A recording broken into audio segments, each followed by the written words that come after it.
The flu season is upon us. Which type will we worry about this year? And what kind of shots will we be told to take?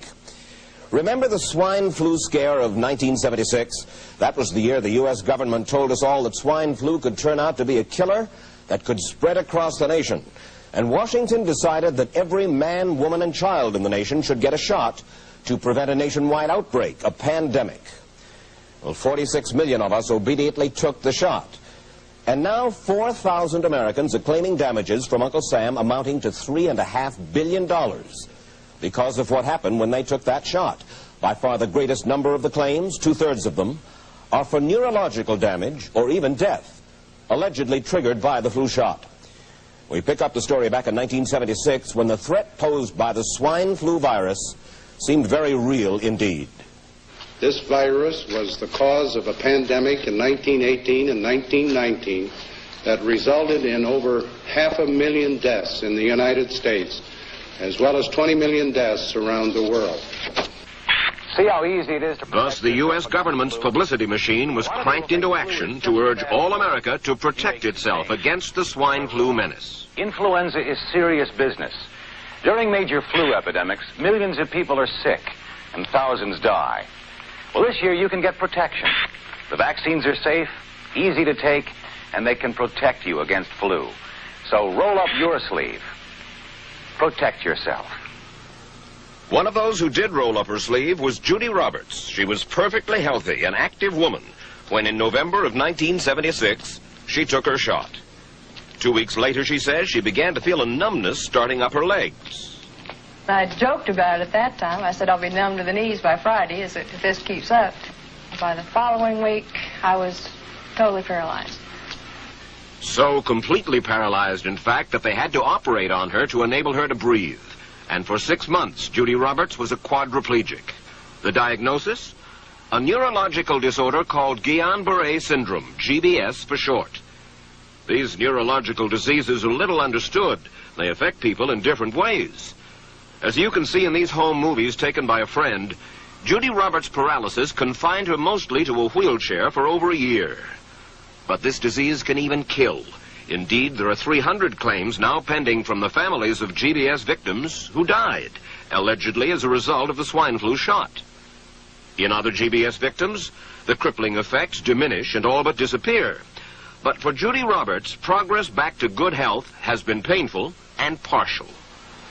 Now, I notice that your smile, Judy, is a little bit constricted. Yes, it is. Is it different from what it used to be? Very different. I have a greatly decreased mobility in my lips. And I can't drink through a straw on the right-hand side. I can't blow out birthday candles. I don't whistle anymore, for which my husband is grateful. It may be a little difficult for you to answer this question, but have you recovered as much as you are going to recover? Yes, this is it. So you will now have a legacy of braces on your legs for the rest of your life? Yes, the weakness in my hands will stay, and the leg braces will stay. So Judy Roberts and her husband have filed a claim against the U.S. government. They're asking $12 million, though they don't expect to get nearly that much. Judy, why did you take the flu shot? I'd never taken any other flu shots, but I felt like this was going to be a major epidemic. And the only way to prevent a major epidemic of a really deadly variety of flu was for everybody to be immunized. Where did this so-called deadly variety of flu, where did it first hit back in 1976? It began right here at Fort Dix in New Jersey in January of that year when a number of recruits began to complain of respiratory ailments, something like the common cold. An Army doctor here sent samples of their throat cultures to the New Jersey Public Health Lab to find out just what kind of bug was going around here. One of those samples was from a Private David Lewis who had left his sickbed to go on a forced march. Private Lewis had collapsed on that march, and his sergeant had revived him by mouth-to-mouth resuscitation. But the sergeant showed no signs of illness. A few days later, Private Lewis died. If this disease is so potentially fatal that it's going to kill a young, healthy man, a middle-aged school teacher doesn't have a prayer. The New Jersey lab identified most of those soldiers' throat cultures as the normal kind of flu virus going around that year, but they could not make out what kind of virus was in the culture from the dead soldier and from 4 others who were sick. So they sent those cultures to the Federal Center for Disease Control in Atlanta, Georgia for further study. A few days later, they got the verdict: swine flu. But that much publicized outbreak of swine flu at Fort Dix involved only Private Lewis, who died, and those 4 other soldiers who recovered completely without the swine flu shot. If I had known at that time that the boy had been in a sick bed, got up, went out on a forced march, and then collapsed and died, I would never have taken the shot. The rationale for our recommendation was not on the basis of the death of a single individual, but it was on the basis that when we do see a change in the characteristics of the influenza virus, it is a massive public health problem in this country. Dr. David Senser, then head of the CDC, the Center for Disease Control in Atlanta, is now in private industry. He devised the swine flu program, and he pushed it. You began to give flu shots to the American people in October of '76. October 1st. By that time, how many cases of swine flu around the world had been reported? There had been several reported, but none confirmed. There had been cases in Australia that were reported by the press, by the news media. There were cases in... None confirmed. Did you ever uncover any other outbreaks of swine flu anywhere in the world? No. Now, nearly everyone was to receive the shot in a public health facility where a doctor might not be present. Therefore, it was up to the CDC to come up with some kind of official consent form, giving the public all the information it needed about the swine flu shot. This form stated that the swine flu vaccine had been tested. What it didn't say was that after those tests were completed, the scientists developed another vaccine. And that was the one given to most of the 46 million who took the shot. That vaccine was called X53A. Was X53A ever field tested? I can't say. I would have to... It wasn't. I don't know. Well, I would think that you're in charge of the program. I would have to check the records. I haven't looked at this in some time. The information form, the consent form, was also supposed to warn people about any risks of serious complications following the shot. But did it? No, I had never heard of any reactions other than a sore arm, fever, this sort of thing. Judy Roberts' husband, Gene, also took the shot. Yes, I looked at that document. I signed it. Nothing on there said I was going to have a heart attack or I'd get Guillain-Barré, which I never heard of. What if people from the government, from the Center for Disease Control, what if they had indeed known about it? What would be your feeling? They should have told us. Did anyone ever come to you and say, you know something, fellas? There's the possibility of neurological damage if you get into a mass immunization program? No. No one ever did? No. Do you know Michael Hatwick? Yes. Mm-hmm. Dr. Michael Hatwick directed the surveillance team for the swine flu program at the CDC.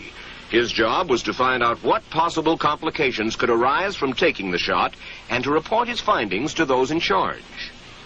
Did you know ahead of time, Dr. Hatwick, that there had been case reports of neurological disorders, neurological illness, apparently associated with the injection of influenza vaccine? Absolutely. How'd you know that? By review of the literature. So you told your superiors, the men in charge of the swine flu immunization program, about the possibility of neurological disorders? Absolutely. What would you say if I told you that your superiors say that you never told them about the possibility of neurological complications? That's nonsense. I can't believe that they would say that they did not know that there were neurological illnesses associated with influenza vaccination. That simply is not true. We did know that. I've said that Dr. Hatwick had never told me of his feelings on this subject. Then he's lying. I guess you would have to make that assumption. Then why does this report from your own agency, dated July 1976, list neurological complications as a possibility? I think the consensus of the scientific community was that the evidence relating neurologic disorders to influenza immunization was such that they did not feel that this association was a real one. You didn't feel it was necessary to tell the people that information? I think that over the years we have tried to inform the American people as fully as possible. As part of informing Americans about the swine flu threat, Dr. Sensor's CDC also helped create the advertising to get the public to take the shot. Let me read to you from one of your own agency's memos planning the campaign to urge Americans to take the shot. The swine flu vaccine has been taken by many important persons, he wrote. Example, President Ford, Henry Kissinger, Elton John, Muhammad Ali, Mary Tyler Moore, Rudolph Nureyev, Walter Cronkite, Ralph Nader, Edward Kennedy, etc., etc. True? I'm not familiar with that particular piece of paper, but I do know that at least of that group, President Ford did take the vaccination. Did you talk to these people beforehand to find out if they planned to take the shot? I did not know. Did anybody? I do not know. Did you get permission to use their names in your campaign? I do not know.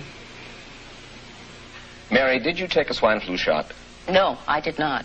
Did you give them permission to use your name saying that you had or were going to? Absolutely not. Never did. Did you ask your own doctor about taking the swine flu shot? Yes, and at the time he thought it might be a good idea. But I resisted it because I was leery of having the symptoms that sometimes go with that kind of inoculation. So you didn't? No, I didn't. Have you spoken to your doctor since? Yes. And? He's delighted that I didn't take that shot. You're in charge. Somebody's in charge. This is your advertising strategy that I have a copy of here. Who's it signed by? This one is unsigned. But you'll acknowledge that it was your baby, so to speak. It could have been from Department of Health, Education, and Welfare. It could be from CDC. I don't know. I'll be happy to take responsibility for it. It's been 3 years now since you fell ill with GBS, right? Right. Has the federal government, in your estimation, played fair with you about your claim? No, I don't think so. It seems to be dragging on and on and on. And really, no end in sight that I can see at this point. With respect to the cases of Guillain-Barré, allegedly... Former Secretary of HEW Joseph Califano, too, was disturbed that there was no end in sight. So a year and a half ago, he promised that Uncle Sam would cut the bureaucratic red tape for victims suffering from GBS and would pay up quickly. We shouldn't hold them to an impossible or too difficult standard of proving that they were hurt. Even if we pay a few people a few $1,000s that might not have deserved it, I think justice requires that we promptly pay those people who do deserve it. Who's making the decision to be so hard-nosed about settling? Well, I assume the Justice Department is. Griffin Bell before he left? Well, the Justice Department agreed to the statement I made. It was cleared word for word with the lawyers in the Justice Department by my HEW lawyers. And that statement said, in effect... That statement said that we should pay Guillain-Barré claims without regard to whether the federal government was negligent if they resulted from the swine flu shot. I think the government knows it's wrong. If it drags out long enough, that people will just give up.